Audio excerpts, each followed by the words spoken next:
de promotion et d'information sur les études à la faculté des lettres et des sciences humaines. Donc, tout d'abord, je vous souhaite la bienvenue à cette webconférence qui se déroulera environ 20 à 25 minutes de présentation. Tout au long de celle-ci, on vous invite, si vous avez des questions à poser via l'outil questions et réponses en bas de l'écran à votre droite. Mais il y aura également une période de questions à la fin de la présentation. À ce moment-ci, vous pourrez lever la main dans le barre d'outils participants. À ce moment-ci, on débloquera votre micro pour que vous puissiez vous poser poser vos questions. La séance de formation qui est enregistrée. De cette façon, nous pourrons vous diffuser par la suite le lien pour visionner à nouveau la webconférence. Donc, sans plus tarder, je cède la parole à M. Maxime Coulombe, directeur des programmes en histoire de l'art à l'Université Laval. Bonne écoute! Bonjour à toutes, bonjour à tous. Je m'appelle effectivement Maxime Coulombe. Je suis professeur titulaire au département des sciences historiques depuis plus d'une dizaine d'années maintenant et je suis le nouveau, en fait, depuis mars, directeur des programmes en histoire de l'art. Donc, ça me fait plaisir de vous accueillir aujourd'hui. Mon objectif va être assez court. On m'a dit que j'avais pas beaucoup de temps. Va être de vous présenter le programme. Donc, gênez-vous pas si vous avez des questions encore une fois à la fin. Ça va me faire plaisir d'y répondre, en fait, parce que c'est peut-être mystérieux pour certains, qu'est-ce qu'on fait en histoire de l'art. Je vais essayer de vous l'expliquer plus clairement. Si vous avez resté des questions, gênez-vous pas. À qui s'adresse, en fait, le programme d'histoire de l'art? On a cru remarquer, en fait, probablement trois types d'étudiants principaux qui s'inscrivent dans les programmes en histoire de l'art. Il y a évidemment des étudiants qui sont curieux, c'est-à-dire qui ont une volonté de comprendre l'environnement qui les entoure et de comprendre l'histoire des images et l'histoire de l'art. Comprendre le monde qui les entoure, ça pourrait paraître un peu étrange puisqu'on voit d'abord dans l'histoire de l'art le mot histoire. Mais dans une certaine mesure, histoire de l'art, c'est un des meilleurs endroits pour comprendre le monde d'image dans lequel on se trouve, pour comprendre comment fonctionnent les images, comment s'est développée cette culture de l'image depuis le 19e siècle, probablement jusqu'à aujourd'hui, comment tout ça s'est accéléré. Donc, on attire des étudiants curieux qui sont intéressés aux images, celles qu'ils trouvent sur leur téléphone, celles qu'ils voient autour d'eux, celles qui se retrouvent aussi dans les musées qu'on nomme des œuvres d'art, mais toutes ces images-là nous intéressent. Et donc, c'est un programme, vous allez le voir, très ouvert, dans lequel les étudiants sont capables de développer leur esprit critique et leur capacité de recherche. Comment le programme est structuré? Qu'est-ce qu'il a comme caractéristique peut-être singulière? C'est un programme que l'on veut le plus encyclopédique possible, en tout cas dans ses premières années. Où on va offrir aux étudiants un panorama le plus large possible des différents types d'arts occidentaux et parfois aussi non occidentaux. Donc, on va voyager littéralement de l'Antiquité jusqu'à nos jours, du bassin méditerranéen jusqu'en Europe du Nord, aux États-Unis, parfois en Amérique du Sud aussi, le Québec et le Canada, pour essayer de comprendre la diversité, mais aussi les cohérences qui réunissent les différents types de production artistiques. Donc, géographiquement, on fait le tour.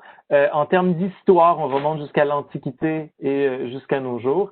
Et on s'intéresse aux différents médiums, que ce soit l'architecture, la peinture, la sculpture, le dessin, la gravure. Moi, je suis spécialisé en art contemporain et en art actuel. Donc, si vous suivez des cours avec moi, on va s'intéresser à la photographie contemporaine, à la performance, aux jeux vidéo, voire, puisque j'ai publié sur les jeux vidéo, j'en parle de temps en temps dans mes cours. Donc, un panorama très, très récent aussi dans le champ des images et la relation qui existe entre ces images-là et le contexte historique qui leur a donné naissance. Pourquoi est-ce que se développe la perspective à la Renaissance? Qu'est-ce qui, dans cette société-là, scientifiquement, mais aussi socialement, rendait nécessaire d'être capable de comprendre ou de développer ces outils de perception-là. Et aujourd'hui, pourquoi est-ce qu'on a un tel désir de se donner à voir, de se mettre en représentation dans notre culture visuelle contemporaine? Il y a énormément d'artistes qui l'abordent. Ces artistes-là sont inspirés par le contexte dans lequel ils sont inscrits et on veut essayer de comprendre ces phénomènes-là. Donc, comprendre l'histoire de l'art, c'est comprendre les sociétés qui ont produit ces œuvres d'art-là. C'est aussi, si on s'intéresse à l'art actuel, comprendre notre époque.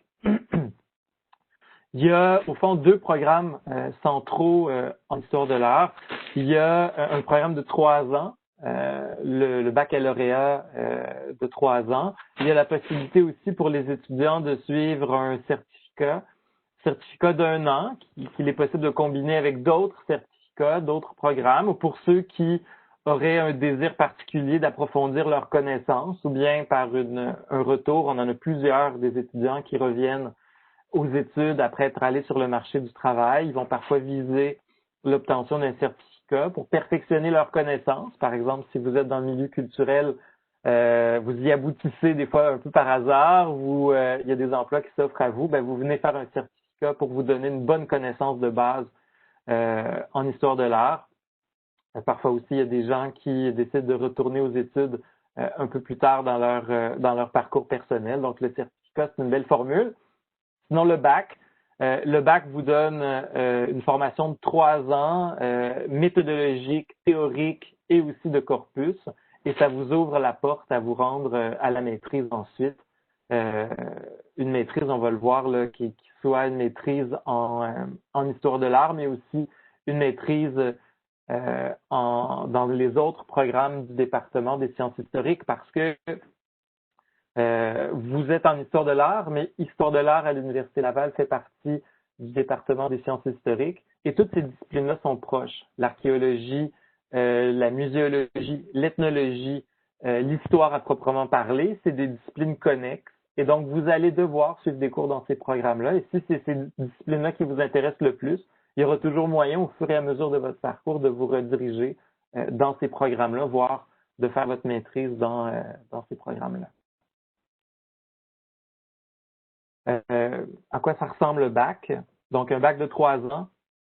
Une première année, c'est surtout la première année qu'on fait ça. Hein. C'est l'année où il y a un peu plus de cours obligatoires, où les étudiants vont être initiés aux grandes périodes de l'histoire de l'art. Vous allez avoir un cours qui va être la Renaissance, l'époque moderne, les arts au Québec et au Canada.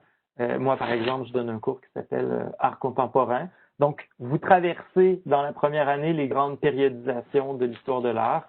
Et ensuite, à partir de la deuxième année, il est possible pour vous de vous spécialiser, d'aller suivre des cours sur des périodes qui vont vous intéresser davantage. Vous vous intéressez à l'époque médiévale, ben, vous aurez des cours extraordinaires sur l'iconographie médiévale, sur le macabre au Moyen Âge. Donc, c'est des cours qui sont plus spécialisés, qui exigent souvent d'avoir suivi les cours de première année, les cours d'introduction, mais qui vont vous permettre de développer vos passions, d'approfondir des corpus, de mieux comprendre et de mieux connaître des objets spécifiques. J'ai donné l'an passé, par exemple, un cours, c'était nouveau, c'était un nouveau cours pour moi, qui s'appelait Le gothique dans les arts contemporains, un cours qui a très, très bien marché, où on a fait un survol du 19e siècle jusqu'à aujourd'hui de la question du gothique dans les arts. On s'est même rendu jusqu'au cinéma, voire dans les jeux vidéo, pour comprendre comment la question du gothique avait diffusé dans ces différents champs-là.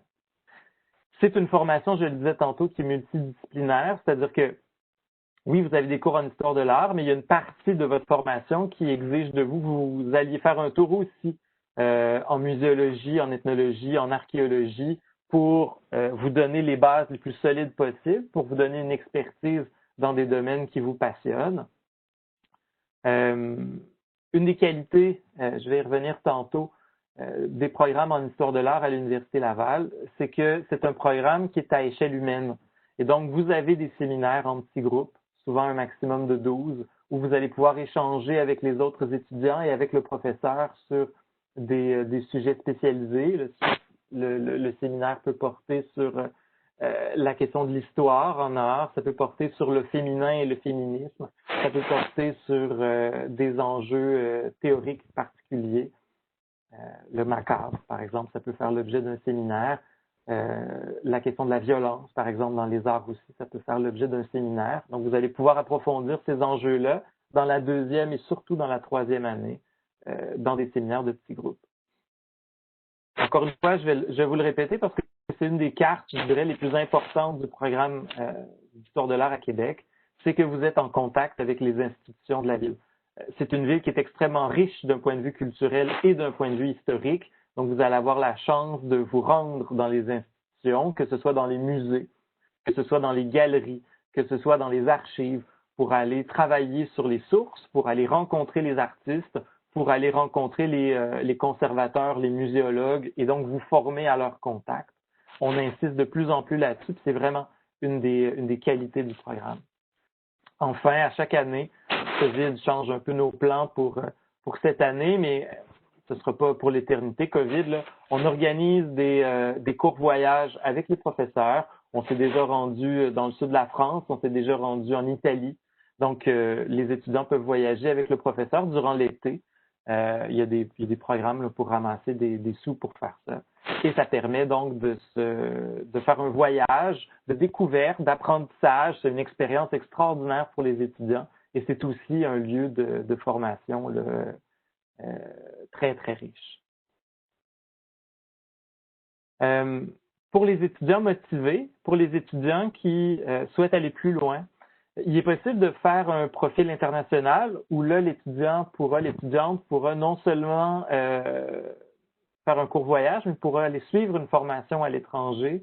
On a des ententes avec les universités françaises, les universités italiennes aussi. Donc, il est possible pour l'étudiante de s'inscrire et de faire donc un profil international, de faire un profil entrepreneurial où si vous avez le goût de transformer vos études en histoire de l'art en une manière d'ouvrir une galerie, par exemple, eh bien, il y a un profil entrepreneurial qui vous permettrait de conjoindre là, des cours d'administration et des cours d'histoire de l'art pour donner une couleur plus professionnelle, si vous voulez, à votre bac. Tous les ans, même en temps de COVID, les étudiants du bac organisent une exposition. Cette expo-là est l'occasion pour les étudiants d'exercer leur formation, de pratiquer leur formation en histoire de l'art, à la fois dans l'écriture de textes, mais aussi dans le fait de monter une exposition, donc un travail muséologique.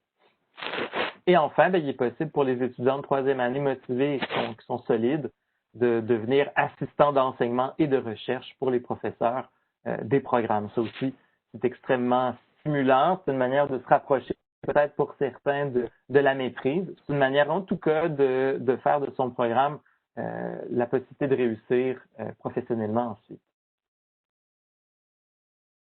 Donc, qu'est-ce qu'on fait?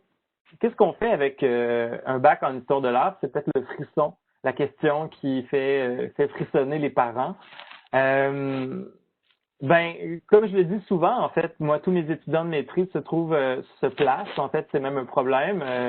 La plupart de mes étudiants de maîtrise, ces temps-ci, finissent pas leur mémoire, se trouvent des emplois dans le milieu avant. Donc, il y a des possibilités de placement, évidemment, pour les très, très bons étudiants. C'est plus facile encore à partir de la maîtrise. Là, je vous le cacherai pas, les plus beaux emplois sont sans aucun doute à la maîtrise, mais il est possible de travailler au Musée du Québec, il est possible de travailler dans des galeries, il est possible de travailler dans des organismes culturels, dans des lieux de diffusion. Il est possible d'enseigner au cégep, entre autres, avec une formation complémentaire le plus souvent, une maîtrise, par exemple. C'est des emplois extraordinaires, c'est une source de valorisation très grande, l'enseignement. Donc, l'histoire de l'art peut vous préparer à ça, mais ça peut aussi vous préparer à travailler comme journaliste, à travailler comme écrivain pour des publications spécialisées, parce que le programme en histoire de l'art insiste évidemment beaucoup sur l'écriture. Vous allez vous développer en écriture, vous allez vous améliorer. Si vous êtes d'abord un amoureux des arts, vous allez aussi apprendre à être capable de rendre vivante votre écriture, puis de faire naître les images dans la tête de ceux qui vous lisent. Donc, le bac est une bonne préparation à la maîtrise. Je vous le disais tantôt, c'est un programme qui vous permet de vous inscrire dans les autres maîtrises du programme. Si vous faites un bac en histoire de l'art, vous pouvez passer dans les autres programmes du département d'histoire. Je souris parce que c'est ce que j'ai fait en fait. J'ai fait un bac pour ma part en histoire à l'Université Laval, puis j'ai décidé de faire une maîtrise ensuite en histoire de l'art. J'en ai jamais décroché. Là. J'ai obtenu mon doctorat en Europe, puis je suis revenu. On est revenu me chercher pour enseigner à l'Université Laval. Donc, c'est possible de passer d'un programme à l'autre. Donc, si vous découvrez une passion pour l'histoire ou au contraire, si vous développez une passion pour un autre programme, il est toujours possible de vous rediriger. Comme je le disais tantôt, les plus beaux emplois, c'est souvent avec une maîtrise. Les conservateurs, par exemple, le conservateur en art actuel du Musée du Québec, c'est des gens qui ont des maîtrises. Et donc, c'est des emplois très prestigieux, c'est des emplois reconnus, c'est des emplois où on gagne à la fois très, très bien sa vie, puis on a un métier extrêmement stimulant. À partir de la maîtrise, ça devient de plus en plus facile. Si au fur et à mesure de votre bac, vous découvrez une sensibilité pour une période, si vous développez une expertise pour une période, ben, sachez que comme partout à l'Université Laval, les professeurs sont habilités à diriger des recherches. Donc, vous pouvez les approcher, hein, ça se fait souvent comme ça. Vous leur donnez une petite tape sur l'épaule, puis vous leur dites écoutez, j'ai beaucoup aimé vos cours, j'aimerais approfondir, j'aimerais ça faire une maîtrise peut-être avec vous. Donc, ça aussi, ça se fait tout à fait bien. Et puis, ben, il y a des bourses. Il y a des bourses de maîtrise qui peuvent vous aider à être payés pour réaliser votre maîtrise. Surtout des bourses du gouvernement provincial et du gouvernement fédéral pour les bons étudiants, pour les très bons étudiants. Mais à chaque année, on a des étudiants qui sont boursiers puis qui réussissent comme ça à ne pas travailler pendant la maîtrise puis à s'y consacrer à temps plein. Pour finir, pourquoi choisir l'Université Laval? Parce que je le crois fondamentalement, j'ai étudié à Montréal, j'ai étudié en Europe. Je pense que le programme de l'Université Laval est un des tout meilleurs programmes au Québec en histoire de l'art. Pourquoi Laval? D'abord parce que on a une vie culturelle extrêmement riche à Québec. J'aurais peut-être pas, on est entre nous, j'aurais peut-être pas dit ça avec le même enthousiasme il y a 15 ans, mais depuis une quinzaine d'années, il y a une explosion culturelle à Québec qui est évidente pour tout le monde. Partout au Canada, les gens le réalisent et dans une certaine mesure, ça ajoute au prestige des programmes en histoire de l'art. Donc, on est au milieu de cette ébullition-là. Ça, c'est extrêmement stimulant, puis c'est le fun de participer à ça, c'est le fun de contribuer à cette vie culturelle-là. C'est un programme à échelle humaine. Suivre des cours à 15 étudiants avec les professeurs, c'est une grande chance d'être capable d'apprendre, d'être capable de voir qu'est-ce que c'est qu'un professeur en histoire de l'art, qu'est-ce que c'est qu'un historien d'art. C'est extrêmement riche, c'est extrêmement stimulant. Et puis, ben, comme c'est un petit programme, ça donne aussi aux étudiants un accès privilégié au milieu. Quand il y a une quinzaine ou une vingtaine d'étudiants dans les séminaires, facile d'aller au Musée du Québec dans les voûtes du musée pour aller consulter les œuvres d'art. Facile de faire pour les conservateurs du musée, du musée de la civilisation ou ailleurs, de connaître les étudiants, de les approcher, de travailler avec eux. Donc, on a un bassin d'institutions autour de nous, puis on est un petit programme qui va vous permettre d'être proche des professeurs. C'est une chance inouïe. On se croirait dans un campus de la Ivy League américain. On a cette chance, alors profitons-en. Et c'est un diplôme qui est reconnu partout à travers la planète. C'est un diplôme qui a une valeur partout. Moi, quand j'ai fini ma maîtrise à l'Université Laval en histoire de l'art, puis que je suis allé au doctorat en France, on m'a exempté des cours parce qu'on considérait que ma formation était suffisante pour pas que j'aie à suivre des cours de doctorat. J'en étais presque étonné. Donc, c'est vraiment une très, très bonne école, une très, très bonne formation. Et si vous êtes motivé, ça peut vous ouvrir les portes que vous voulez, les endroits où vous voulez aller, les portes qui vont vous permettre d'aller aux endroits où vous voulez aller. Donc, voilà, je vous encourage. Si vous avez des questions, s'il y a quoi que ce soit qui vous interpelle dans ce programme-là, gênez-vous pas pour me contacter. Ça va me faire le plus grand plaisir de répondre à vos questions. Merci beaucoup, M. Coulombe. J'aurais une question ici. On a un étudiant qui hésiterait entre Québec et Montréal. Donc, vous avez parlé quand même des particularités, mais il y aurait d'autres éléments qui pourraient convaincre, en fait, de partager un petit peu plus entre les deux villes pour le choix de la formation?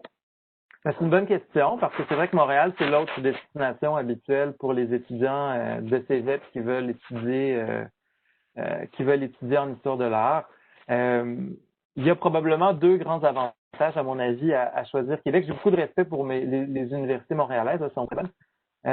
Mais il y a deux qualités, en fait, je dirais, des programmes à l'Université Laval que les universités montréalaises ne peuvent pas avoir pour des raisons de structure. La première, c'est qu'il y a 4 universités à Montréal. Il y a 2 universités anglophones, il y a 2 universités francophones. Et donc, ils se partagent un milieu à 4. Il y a 4 institutions qui doivent solliciter les différents musées, etc. Et donc, c'est plus difficile d'accéder aux institutions institutions à Montréal que ça l'est à Québec pour l'Université Laval, parce qu'on est la seule université. Québec est la capitale, mais il y a une seule université. Et il y a donc que les étudiants en histoire de l'art qui peuvent se présenter au Musée du Québec pour faire des stages, pour travailler avec les conservateurs, etc. Donc, cette unicité-là, elle est extrêmement riche. Elle fait l'envie, évidemment, des universités montréalaises qui n'ont pas cette chance. C'est difficile d'entrer au Musée des Beaux-Arts de Montréal quand on n'a pas des collègues qui connaissent précisément l'une ou l'autre personne, mais on ne peut pas généraliser ces collaborations-là. Beaucoup plus facile de le faire à l'Université Laval. L'autre raison, c'est le nombre, c'est la proximité avec les profs. C'est un programme qui a cette qualité de pouvoir accueillir, il n'y a pas 300 ou 400 nouveaux étudiants par année, il y en a une cinquantaine. Et donc, au fur et à mesure du programme, il y en a qui se redirigent, etc. Donc, on se ramasse avec des groupes parfois de 40 étudiants dans certains des cours. C'est extraordinaire. Les profs vous connaissent par votre nom, on peut poser des questions, on peut discuter, on peut organiser des activités aussi beaucoup plus facilement. On peut pas spontanément se dire, ben écoutez, l'an prochain, ça vous tenterait-tu si on allait à New York faire la visite du MoMA? Ben, tu sais, s'il y a 300 étudiants, on peut pas tous les accepter. C'est extrêmement compliqué à gérer. Nous, c'est beaucoup plus facile, puis ça nous donne une chance. Moi, je connais les étudiants, je suis capable de dire à cet étudiant-là, écoute, dans ce travail-là, tu as été excellent. Je pense que ce sera un super beau sujet de maîtrise ou écoute, je le fais lire à telle ou telle personne du milieu. Tu sais, c'est des choses qui se font parce que c'est un programme à taille humaine, en fait. Et ça aussi, c'est une belle qualité.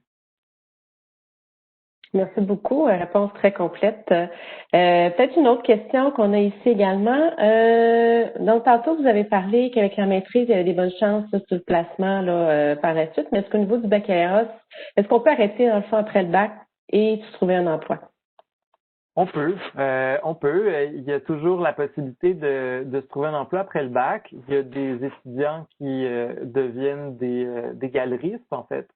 À Montréal, à Québec, dans des galeries spécialisées où il est tout à fait possible de bien gagner sa vie, d'être en contact avec les gens, de développer une expertise, d'écrire, de faire partie de la vie de cette galerie-là ou d'en ouvrir. Il y a une étudiante qui a fait ça aussi après son bac, qui a ouvert une galerie d'art. Donc, c'est des choses qui sont possibles.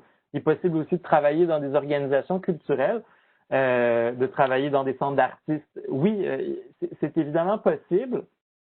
Mais encore une fois, à mon avis, c'est pour 2 ans de plus, en fait, d'études, les possibilités sont tout autres avec la maîtrise. Puis, ben, tu sais, quand vos parents vous disent, histoire de l'art, tu vas faire quoi avec ça? Ben, tu sais, quand ils vous voient revenir conservateur d'un musée national, ça fait bien, ça fait bien Noël.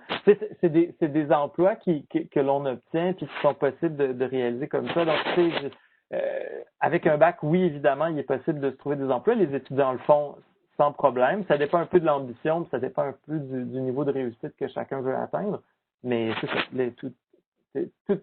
Il n'y a pas de limite. La réponse habituelle ou traditionnelle, malheureusement, c'est de dire, bon, c'est bien, peu importe ce que tu vas faire, si c'est en histoire ou en histoire de l'art, tu ne feras rien avec ça. Tu vas avoir un doctorat en histoire de l'art, puis tu ne feras rien avec ça. C'est pas vrai.